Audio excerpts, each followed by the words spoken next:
Co-presented by Vimal. बोलो जुबान केसरी. नाशिकमधील मुसळधार पावसामुळे दोबाडेवाडी येथील पूल वाहून गेला. नाशिक त्र्यंबकेश्वर मार्ग वाहतुकीसाठी बंद. त्र्यंबकेश्वरकडे जाणाऱ्या भाविकांची कोंडी. मुसळधार पावसाने सिंहस्थाच्या पूर्वतयारीला फटका. पालिकेने सिंहस्थसाठी उभारलेलं तात्पुरतं ऑफिस गेलं वाहून. तपोवन परिसरामध्ये पाण्याचा प्रवाह वाढल्यानं मोठं नुकसान. नाशिकमध्ये अनेक वाहनं खड्ड्यात अडकली. गंगापूर रोड परिसरामध्ये बस अडकली तर रामवाडी परिसरामध्ये घंटा गाडीसह स्कूल बसही पाण्यात. प्रवाशांना मोठा फटका.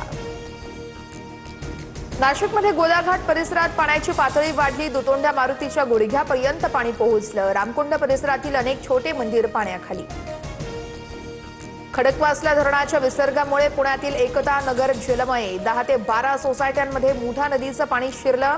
जनजीवन विस्कळीत, वाहनही पाण्याखाली.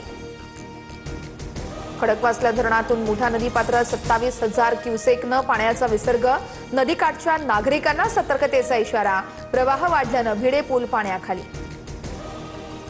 पुण्याच्या आंबेगावात माळीण फाट्यावरती दरड कोसळली. 2 घरांवरती दरड पडल्यानं मोठा धक्का. तर अहुपेकडे जाणारी वाहतूक पूर्णपणे ठप्प. पुण्याच्या जंगली महाराज या मार्गावरती पावसामुळे झाड कोसळलं. वाहतुकीला मोठा फटका. लोकमान्य नगर परिसरात देखील झाड पडल्यानं रस्ता बंद. मुंबईला आज पावसाचा येलो अलर्ट. अंधेरी, जोगेश्वरी, मालाड परिसरामध्ये पावसाच्या सरी. अंधेरीमध्ये झाड कोसळून एक व्यक्ती जखमी. उपचारासाठी रुग्णालयात दाखल. वसई विरारसह नालासोपारा परिसर आजही पाण्याखालीच. जनजीवन पूर्णपणे विस्कळीत. शाळा कॉलेजलाही आज सुट्ट्या. नालासोपाऱ्यामध्ये पुरात वाहून गेल्यानं एका मुलाचा मृत्यू. विरारहून चर्चगेटकडे येणारी वाहतूक, रेल्वे वाहतूकही उशिरानं धावतीये. नालासोपारा वसई रेल्वे स्थानकात आजही रुळांवर पाणी. लोकल गाड्या या अर्धा तास उशिरानं धावतायत. मुंबई अहमदाबाद महामार्गाला जोडणाऱ्या रस्त्यांवर मोठी वाहतूक कोंडी. तब्बल 20 किलोमीटरपर्यंत वाहनांच्या लांबच लांब रांगा. कामगार वर्गासह हजारो नागरिक वाहनांमध्ये ताटकळत पडले. सातारामध्ये विजेचा धक्का लागल्याने एकाच कुटुंबातील 4 जणांचा मृत्यू. घरासमोरील विद्युत तारेला स्पर्श झाल्यानं दुर्घटना. फलटण तालुक्यातील खामगाव या ठिकाणची दुर्दैवी घटना. महाराष्ट्र कर्नाटक सीमा प्रश्नी आज विधान भवनात बैठक. शरद पवार बैठकीसाठी विधान भवनात येणार. मुख्यमंत्र्यांच्या उपस्थितीमध्ये दुपारी 1:30 वाजता बैठकीचं आयोजन.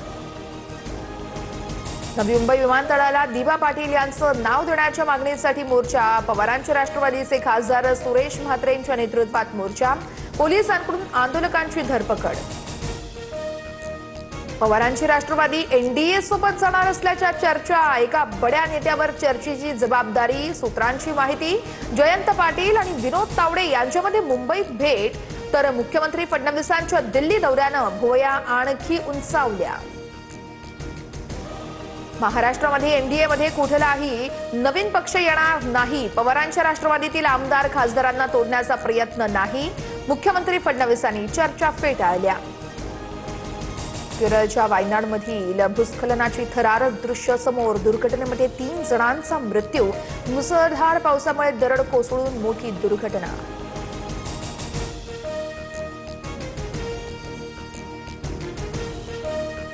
मुंबईतील मढ किनाऱ्याजवळ संशयित जहाज आढळल्यानं मोठी खळबळ. काही दिवसांपूर्वीच मनोरी किनाऱ्यावरती जहाज हे आढळलं होतं. भारतीय तटरक्षक दलाकडून पुढील तपास सुरू आहे.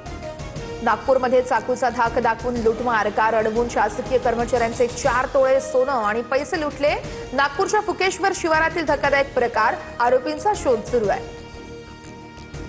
होर्मुझमध्ये विश्वचषकाच्या उपांत्यपूर्व फेरीमध्ये इजिप्तवरती 3-2 थरारक विजय. तर विजयानंतर लिओनेल मेस्सी मैदानावरती भावूक.